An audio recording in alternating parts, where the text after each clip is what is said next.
Okay, we got UFC Fight Night, Grant Dawson versus Bobby Green. I think this is going to be a good fight. Grant Dawson is somebody, me and you in particular, have been watching for a long time. And we always said he got a style to beat a lot of these guys in the top 5 of the division, but he finally just been able to get into the top 10 of the lightweight division himself. And he get Bobby Green here. Now, Bobby Green is kind of a big name, a fan favorite, but Bobby, he don't really deliver all the time, man. He's like lightning in a bottle. Sometimes when you expect him to win, he'll show up and he'll look good and he'll find a way to lose. And then sometimes he'll be losing, he'll win out of nowhere. And that's the thing, because it's one thing to go out there and just get dominated and just get outclassed. But when you're winning the fight like he was against Dustin, and then you put your hands down and you find a way to lose that fight. And then he even got fights like no contest and stuff, man, like doing like illegal strikes. Too many weird outcomes, you know what I'm saying? And I was going to say this before we start recording. I think Bobby Green on a full training camp, I think he would have did better against Islam. Nah, man, just mentally. I'm not saying he would have won.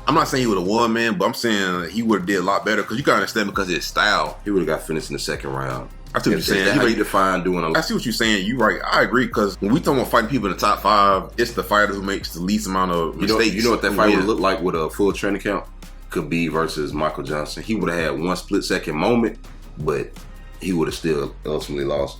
But the thing is, we get too many weird decisions with Bobby Green, man. The no contest, the weird stuff with Tony Ferguson, something happened in that fight. It's like, it's always something. But the thing is, he do got some losses that people say there are wins. Well, that's true. That's why a lot of people are high on him. But the thing is, for some reason, it seems like he play around too much in there. I know that's his style, but it's not a style that make champions, man, unfortunately. And I've been watching Bobby Green for a long time. I've been rooting for Bobby Green for a very long time. Seems like something's wrong mentally whenever you joke around and you don't take your opponent seriously. It seems like there's something wrong with that mentally. You know what it reminds me of? It reminds me of Jorge Masvidal before he started taking it seriously and he went on that run when he actually was fighting for the title. Like, the tools was there. They kind of fight similar, right? Yeah. Takedown defense, boxing in hands, they got knockout power. But they both get these shaky, different outcomes where they was finding themselves on the bad end of a lot of decisions and weird things.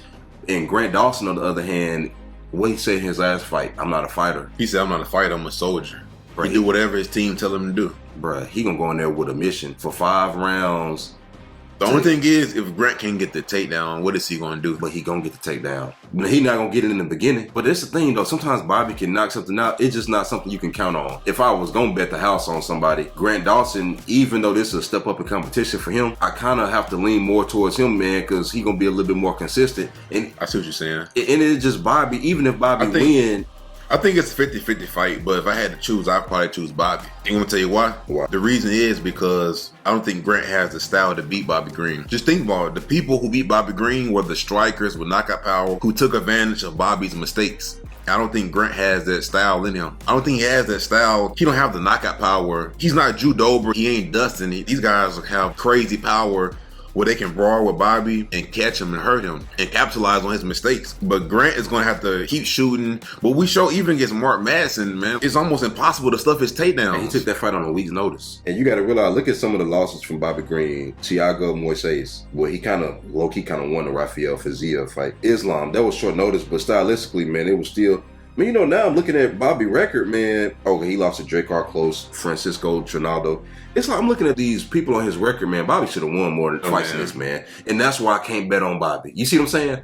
When I look at the fights on his record and I'm looking at half of these, he should have won. There's no excuse why he should have lost half of these fights. Look, he beat Josh Thompson. He beat Pat Healy at the time. That was a good win. Jacob Volkman. I'm talking about at the time. You say he lost to Drakkar Close. He lost to Drakkar Close, man. Was that close? It was a long time ago, man. Oh, that's the one that he won. That was a clear one that he won, man. That was a robbery. He actually got robbed in that fight. I'm tripping. Man, you right. Another thing is, we're looking at Bobby now. He's kind of on the little tear, low key, if you think about it. Well, he was doing... Starting from the Al Quinta. Oh, Al and Quinta fight. Starting from that fight, he kind of really been on the tear. It just, he ran into Islam on short notice.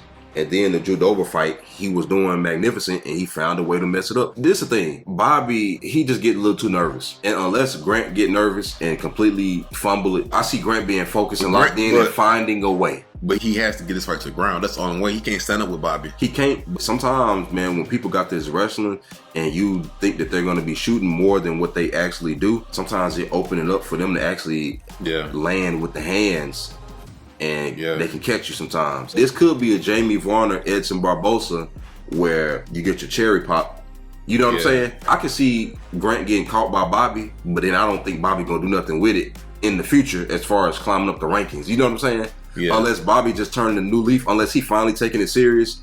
And if we get a serious Bobby now, but it's so hard to count on it. He's going to have to knock Grant out. He's going to have to get the finish. Which is possible. It's very possible, but it all depends on what version of Bobby show up. And this is the thing, and Bobby done fought the who's who in the lightweight division. Like I was saying earlier, Grant, he's proven himself now, but he hasn't fought nobody in top 5. Like you said, he's getting to that point to where he can do that eventually. But I think Bobby, he has a stiffer list of opponents he fought against. Yeah.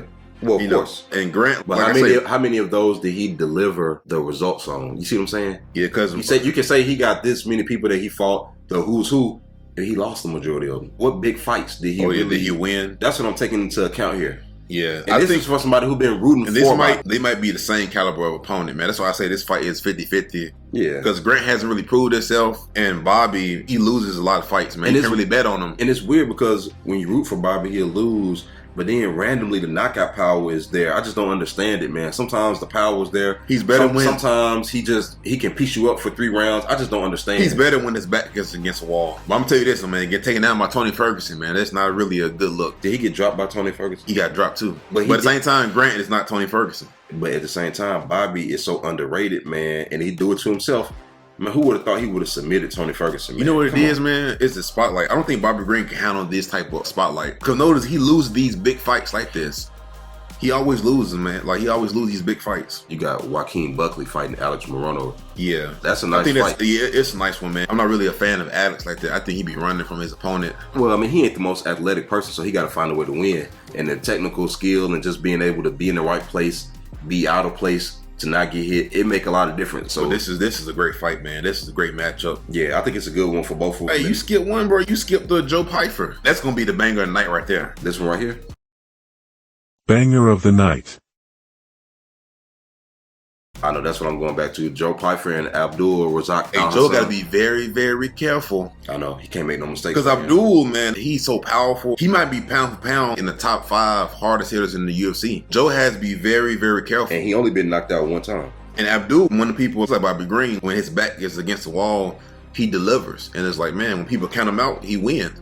But then when you want him to win, he lose. Yeah, and then this would be a good test for Joe, man, to see how he can handle that danger of somebody who could just put the lights out. Yeah, I think the blue. More than likely, he might win a decision. Joe might win a decision on this one. But if somebody's going to win by knockout, it'll probably be Abdul. But it's definitely going to be exciting. It's definitely one worth tuning into. And like I said, the Joaquin Buckley and Alex Morono, that's going to be a nice one too. Hopefully, Joaquin can get it going, can keep it going. You got Drew Dober on this card too against Ricky Glenn. Performance of the night. Drew should be able to bounce back with a W here, in my opinion. Yeah, Rick Glenn, you don't know what you get, man. It's like that mixed bag. You pull something from a bag. You don't know what you're gonna get. 22-7. You know, you just never go. Your boy on here, Ian Kudalaba. Oh, he ain't my boy. Man, he be in the UFC. I didn't know he was in the UFC. I thought he was on back in the Shark fighting championships. Yeah, he always find a way back in the UFC whenever they want him to fight. But Felipe like that too, man. You never know what he gets. Sometimes he looks good. Sometimes he looks bad. Sometimes he gets the finish. Other times, it's like, man. Speaking of, man, we got Alexander Hernandez fighting Bill Algee. And this, I don't know, man. Bill, sometimes he don't let his hands go. Like, whenever he let his hands go, he's way better. He real nice. But other times, it's like he fight like he don't like getting hit. And you know what happens? He ends up losing these split decisions. You can argue that he won. You can argue that he lost. Bro, what kind of card is this, man? You got Bobby Green. You got Alex Hernandez. Some of these guys. Hey, hold on. Chris Gutierrez, Montel Jackson, Johnny Munoz Jr. We got Vanessa Demopoulos on here. Oh, God. Nathan Maness. Hey, this is a nice little fight night card. I ain't gonna hold you. It's nice. It's flying under the radar. They got some underrated guys. Is he fighting at flyweight now, or is he fighting at bantamweight? It's gonna be at flyweight.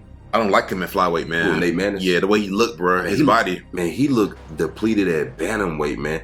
Dude, you can't lose to Umar Nurmagomedov and then go down to flyweight. Umar might grab Sean O'Malley and do him the same way. You know what I mean? And a lot of times when guys, they drop down in weight and their knockout power don't be there. And that's what he's known for, his knockout power. If you take that away, I hate to say it, bro. If you take away Nathan's knockout power, Man, he don't have anything else. Not a big fan of that move right there, man. But hey, that Chris Gutierrez and Montel Jackson, I don't know if a lot will happen in this fight because Chris gonna outwork him. Chris might outwork him, man. And sometimes Montel, the problem is he can be a little bit too overly calculated.